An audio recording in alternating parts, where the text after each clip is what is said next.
Hello everyone, today we are going to learn 7 functional training. The 7 functional training were 1 power exercise, 2 anti-core exercise, 2 non-traditional resistance training exercise, and 2 plyometric drills.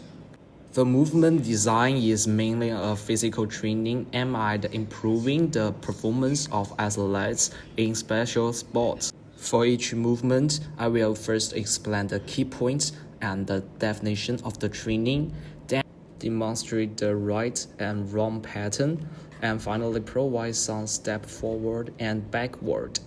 Please pay attention to the movement control and breathing rhythm throughout.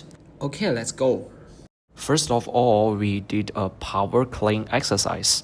Power exercise is a form of exercise with the core goal of improving the body's ability to exert power quickly. It's emphasizing the maximum amount of power in the short time.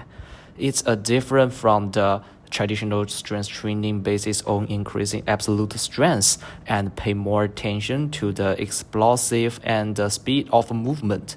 Therefore, we use the power clean. This exercise can effectively exercise to explore power of athletes.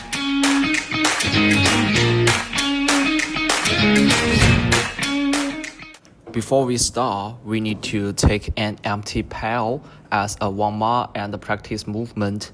The first step is to open up the flexibility of the shoulder, and we can practice with an empty bar.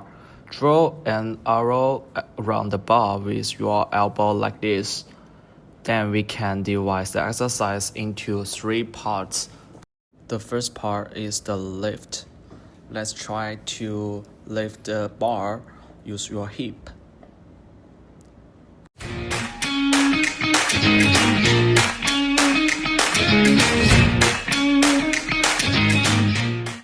The second part is to drive the barbell bar with the shoulder and carry out a lifting exercise. Finally, we go to the last part, catch the bar. Hand position must be practiced well. Don't stress so much that we don't reach our chin when we catch the bar. Now, let's do all 3 parts together.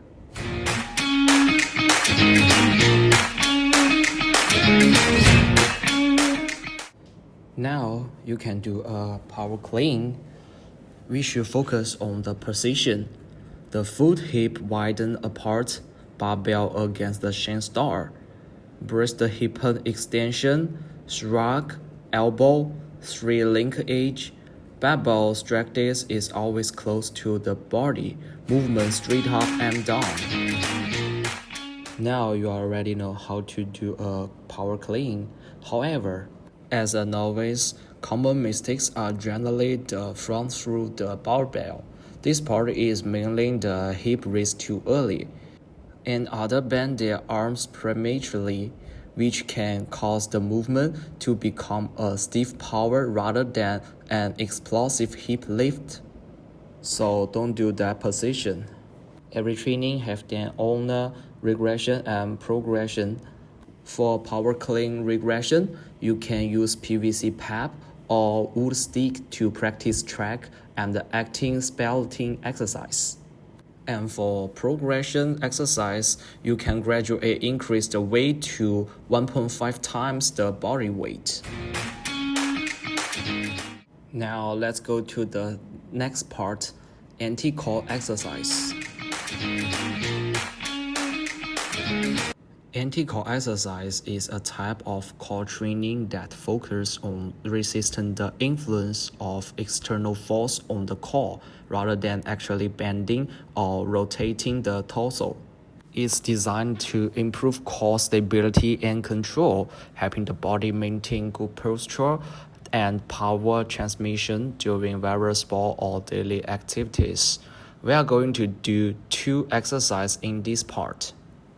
The first action is the offset barbell walking. First, we need a barbell with only one side load. Hold the barbell with your hand closed and large than shoulder wider. Then we lift the barbell over our head so that the bar with a load on the one side creates an offload resistance. Then take a lunge walk. Make sure your ear, shoulder, and hips are at the same level as you move forward and look ahead. Lock shoulder joints, don't rock back and forth. Every step should be steady, knee forward, not inward. Stride is moderate too. Small will put pressure on the knee, too long will make you unstable.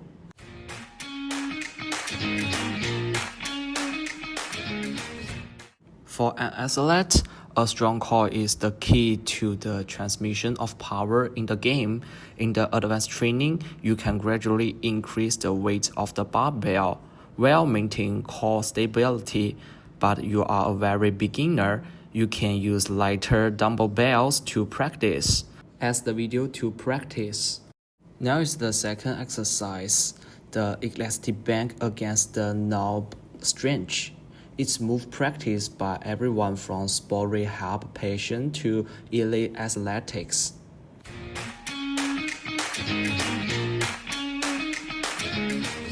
For this exercise, we need an elastic band with a resistance about 5 kg and hold the elastic band parallel to the shoulder, then stretch the elastic band. In the grip, we don't use the way of locking the fingers, because this will force your arm, cause unnecessary compensation, and can cause injury to the palm. We use the method of two hands overlapping grip. Put a hand in the resistant direction on the instead of the elastic band and hold it tightly with the other hand to maintain the elastic band tension of the elastic band.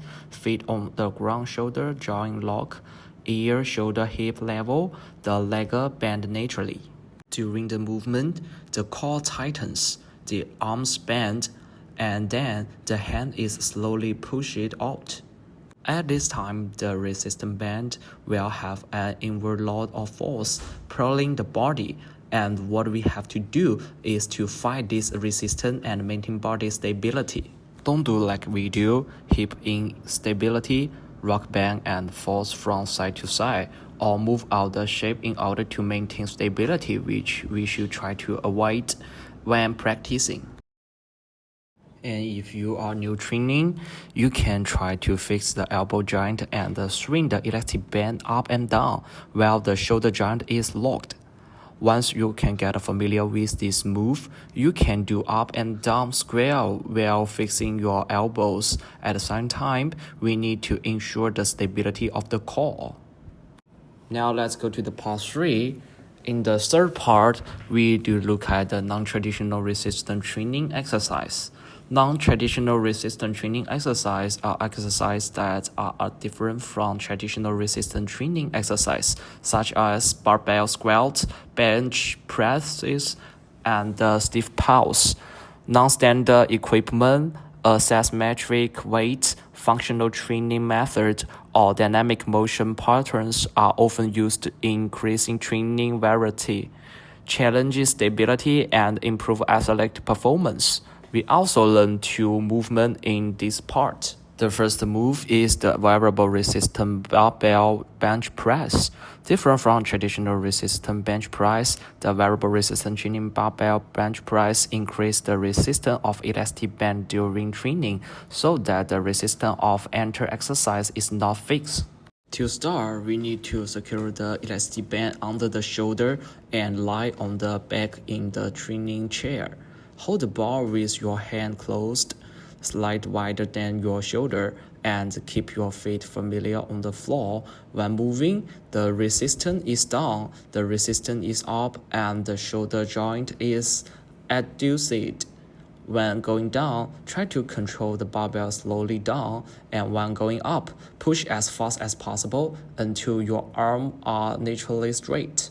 In the novice stage, we can practice with empty rows as shown in the video. Complete the force as quickly as possible while maintaining control the barbell bar. If you are able to practice skillfully, you can use your feet off and the ground to the bench press. While keeping the movement complete and smooth, you need to keep the core stable. And the second exercise is elastic band hard pull.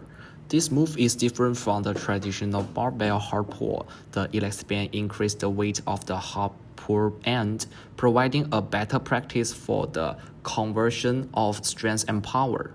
Before starting, you can attending the shoulder-wide elastic band to the barbell as the resistance point. Then step on the ground with both feet and elastic band. Hold your hand closed about the shoulder wide apart. When moving, the resistance is down. Assistant, the resistance is up. Keep the core tight. The back is straight. Don't lean forward or backward. Don't contain the chest bench. Then quickly stand up and straight. The speed of the bar when falling should be controlled by twins at the time of the upward movement. If you can't put the barbell, you can step directly on the elastic band to practice. As shown in the video, keep your hands on the end of the elastic band in front of you and don't fall the opposite grab position. Then do a hard pull. Up and downward movement are consistent with normal movement.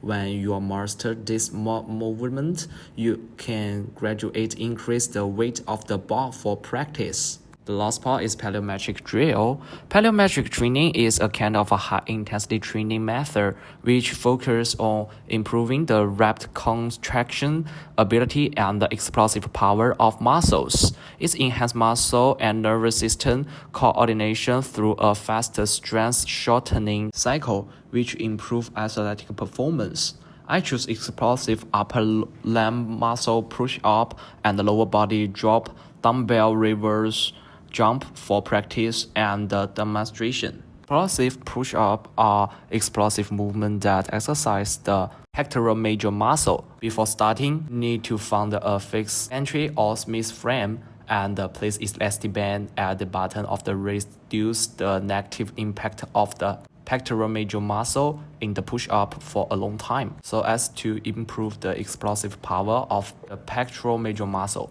As with traditional push-up, we need to stand up straight, keep the core tight, feel firm on the ground, hands slide wider than shoulder wide, palm facing forward, then push your chest against the elastic band. When exercise, the body is down and the shoulders are doing the absolute movement for 2 to 4 seconds. As soon as possible, when the upper falls, do a shoulder joint retraction to push the body up, the arm naturally straight. If as a novice, we may not to be used this way to chest fold. We can use the way of knee down to cross, reduce resistance, and do step back, explore push-up exercise. When we can do master the law of the power, you can try to push up and high five to enhance the breath effect and the muscle power sensation. The other exercise, the drop dumbbell reverse jump, is mainly to practice the explosiveness of the lower body training. We need to find a higher platform or jump box before we start. Hold 5 to 55 kilogram dumbbells with both hands in the place at the side of body in the close to grab minor, then get on the platform. When falling, one side foot stick out the platform as the guide. Then when you fall to the ground, your foot land on your knee, naturally bend to cushion. After landing, stay for about 3 seconds with your feet firmly on the ground and then jump as quickly as possible.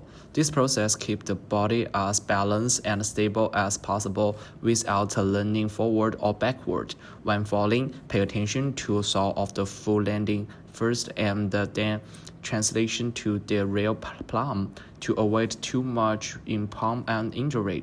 Landing stops are also intended to ensure safe training and better strength feedback.